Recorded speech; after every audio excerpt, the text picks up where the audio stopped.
Have you ever just stepped back and wondered what epic story this massive collection of ancient texts actually tells? Well, welcome to this explainer. Today, we're going to unpack the complete historical and spiritual narrative of the Bible, tracing it all the way from the very first pages of Genesis right through to the apocalyptic visions of Revelation. Let's dive into this incredible chronological journey and see exactly how thousands of years of human history, shifting empires, and profound faith tie together into one massive, overarching storyline. To make this whole journey seamless, we're going to break this down into 5 distinct chronological chapters. First, the beginning and era of patriarchs. Next, Israel's journey from Egypt to monarchy.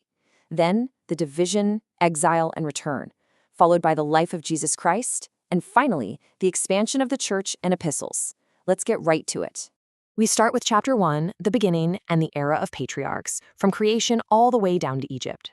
The text kicks off with humanity's creation, the fall into violence, and then a worldwide flood that basically wipes the slate clean. Only Noah and his family survive. From his descendants, God chooses a man named Abraham to build a totally new nation. Imagine this. He's called to leave his homeland at 75 years old. By the time he hits 99, he receives this wild promise that his descendants will outnumber the stars in the sky. And then, at 100, against all odds, that seemingly impossible promise actually begins to take shape with the birth of his son Isaac.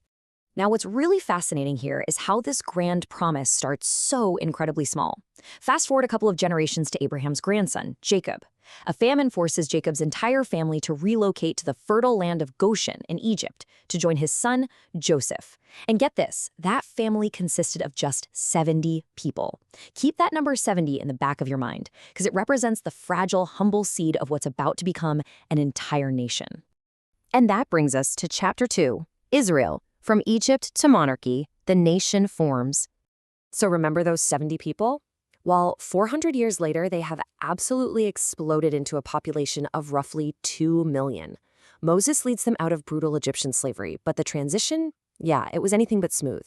A lack of faith leads to 40 painful years of wandering in the desert, literally 1 year for every day their spies doubted. Next came 6 years of fierce conquest under Joshua, which rolls right into a chaotic 330-year era of judges, filled with deep moral compromise and spiritual instability. Eventually, demanding to be just like the surrounding nations, Israel establishes a united monarchy that lasts for 120 years. Check out the perfect symmetry of this 120-year monarchy. It was ruled by just 3 men, and they each reigned for exactly 40 years. You've got Saul, who started out humble but was ultimately consumed by rebellion and jealousy. Then there's David, famous for being a man after God's own heart, establishing the lineage of the Messiah.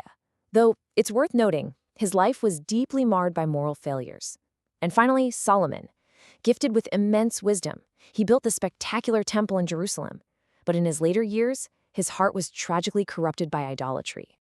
Those failures of Solomon directly trigger our third section, division, exile, and return, a kingdom torn. Right after Solomon dies, his son Rehoboam makes a massive blunder. He arrogantly refuses to lower oppressive taxes, which sparks this huge, irreversible rebellion that literally splits the nation in two. The northern kingdom of Israel takes 10 tribes, lasts 209 years, and goes through 19 corrupt kings before getting completely crushed by the brutal Assyrian Empire. Meanwhile, the southern kingdom of Judah, holding on to just 2 tribes, lasts a bit longer, 345 years. They had 20 mixed kings, but their corruption ultimately ends in a 70-year captivity under the Babylonian Empire. But the story doesn't just end in exile. The Persian king Cyrus actually orchestrates a return to Jerusalem, and it happens in 3 distinct waves. Zerubbabel rebuilds the ruined temple, Ezra comes back to reteach the forgotten law, and Nehemiah shows up to rebuild the destroyed city walls. But think about the sheer grit this actually required. I mean, temple construction was totally stalled for 20 solid years due to intense political threats and interference from the surrounding populations.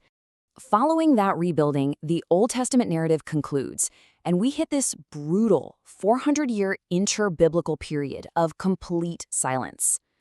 During this chunk of time, global power is shifting nonstop. We see the rise of the Greeks under Alexander the Great, and eventually the iron grip of the Roman Empire takes over Judea, placing it under the volatile, frankly paranoid, and violent rule of King Herod the Great. This heavy, oppressive atmosphere perfectly sets the stage for the climax of the whole epic. Which brings us right to Section 4, the life of Jesus Christ, the promised Messiah. Born in Bethlehem, right in the middle of that oppressive Roman occupation, Jesus steps into a really desperate world. He kicks off his public ministry at age 30 with an incredibly dramatic baptism in the Jordan River. According to the text, the heavens open up, and God the Father declares, "This is my beloved Son, in whom I am well pleased." Armed with that divine endorsement, Jesus immediately heads straight into the desert, fasts for 40 days, and firmly defeats Satan's temptations using the scriptures.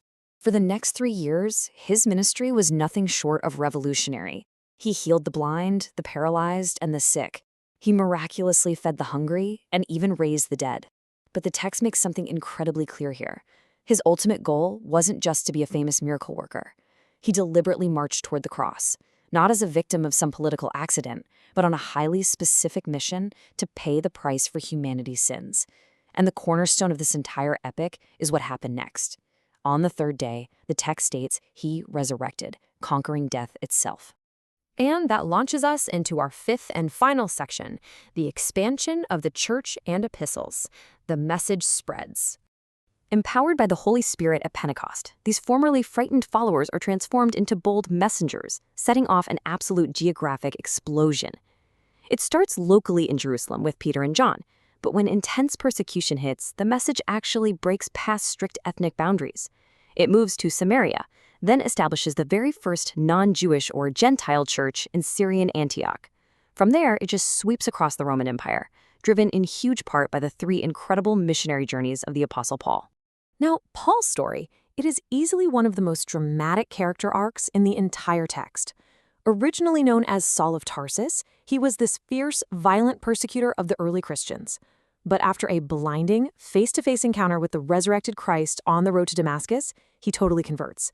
He becomes the Apostle Paul, the exact guy who would go on to plant churches across the known world and write the vast majority of the New Testament epistles to places like Rome, Corinth, and Ephesus. As the church rapidly expanded, the story of Jesus was officially documented in the 4 Gospels. And this reveals a really brilliant communication strategy by the early church. Matthew wrote specifically for a Jewish audience to prove Jesus was the prophesied king. Mark wrote a fast-paced, action-packed account for Romans, focusing on Jesus as a tireless servant. Luke, who was a Greek doctor, wrote for Greeks, highlighting his humanity as a son of man. And John wrote a bit later to combat false teachings, definitively arguing that Jesus is God. That brings us right to the closing chapters of our timeline. The early church faced horrifying persecution. In 64 AD, Emperor Nero burned Rome and violently blamed the Christians for it. In roughly 67 AD, the Apostle Paul wrote his final letter from a cold dungeon right before being beheaded for his faith. And finally, around 96 AD, the last surviving apostle, John, exiled on the tiny island of Patmos, wrote the book of Revelation, detailing the ultimate apocalyptic victory of Christ. We have covered thousands of years, the dramatic rise and fall of massive empires, devastating exiles, miraculous returns, and the ultimate sacrifices made by early believers. So my question to you is this. After seeing how this immense, structured epic unfolds from Genesis all the way to Revelation, what will you take away from this story?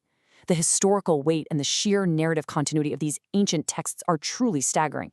I highly encourage you to dive into the source material for yourself, explore these eras, and uncover the profound depths of this ancient epic. Thanks so much for joining me on this explainer, and keep learning.